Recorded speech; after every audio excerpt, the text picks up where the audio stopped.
Hello, everyone, and welcome back to Fluento, Everyday English for Real Life. I'm Anna. And I'm David. It's really good to be here with you today. It is. And before we begin, we just want to say thank you for listening. Whether you're listening while walking, driving, cooking, or relaxing at home, we're really happy you're here with us.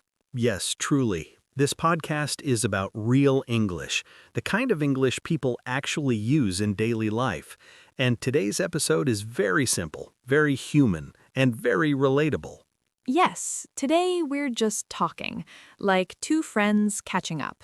Exactly. And that's actually one of the best ways to improve your English, listening to real conversations, feeling the rhythm, hearing how people react, interrupt gently, laugh, change topics. And noticing that English doesn't have to be perfect to be meaningful. That's such an important point. So, David, let's start the same way many real conversations start. How was your weekend? My weekend was interesting, not bad, not amazing, just very real. Very real weekends are sometimes the best ones. I think so too. On Saturday, I had one of those days where nothing big happens, but everything feels a little slow. Slow can be nice. Yes, but also a little frustrating.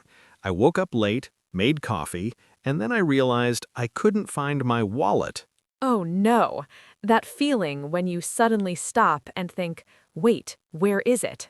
Exactly. And for listeners, that phrase, oh no, is something English speakers say very naturally when something small but stressful happens. Yes, like losing keys, missing a bus, spilling coffee. So I started checking everywhere, the table, my jacket, my backpack. That's a great verb, checking. Not searching dramatically, just checking. Calm but worried. Right. And then I checked my pockets. Nothing. At that point, I started thinking, okay, stay calm. That's another very natural phrase, stay calm. We say it to ourselves all the time. I finally found my wallet. In the freezer. The freezer? Yes, and this is where language learners realize something important. Native speakers do strange things too. We really do. I had groceries the night before. I put ice cream in the freezer and apparently my wallet too. That reminds me of something. When people say apparently, it often means I don't remember doing this, but the evidence says I did. Exactly. My wallet was very cold, like emotionally and physically cold. That's such a good small joke, playing with meaning. And that was my Saturday morning. You know what I love about that story? It's simple, nothing dramatic, but it's exactly the kind of story people tell in real conversations. Yes, these are the stories that connect us. My weekend was a little calmer. On Saturday, I visited my family. That always sounds comforting. It was. We didn't do anything special, and that's something learners often think is strange. You don't need something special for it to be meaningful. Yes, we didn't do anything special is a very common phrase, and it usually means it was nice in a simple way. Exactly. We cooked together, we talked, we laughed. What did you cook? Pasta. Very simple pasta with tomato sauce and lots of cheese. Lots of cheese makes everything better. It really does. And while we were cooking, we talked about small things, work, neighbors, memories. Those conversations are so important, and for English learners, this is the kind of vocabulary you hear. Everyday words, repeated, familiar. Yes, words like remember, think, feel, maybe, I don't know. Not big, fancy words. Exactly. And on Sunday, I stayed home. That sounds perfect. It was quiet. I cleaned my apartment. Not fun, but satisfying. Yes, satisfying is a great word. It means it feels good after you do it. I always tell learners, English speakers complain about cleaning, but we secretly enjoy the result. That's very true. I spent Sunday watching a movie, a comedy. Oh, I love comedies. Me too, and comedies are actually great for learning English because you hear natural timing, emotions, exaggeration. And jokes teach culture. Yes, some jokes only make sense if you understand daily life. Did the movie make you laugh? Yes, especially because it had a talking dog. Talking animals are always funny. Always. It's silly but comforting. Comforting is another great word. It means it makes you feel safe, relaxed, okay. Speaking of comfort, do you have any pets? I don't, actually, but I have plants. Plants are like quiet pets. They are. My apartment feels alive because of them.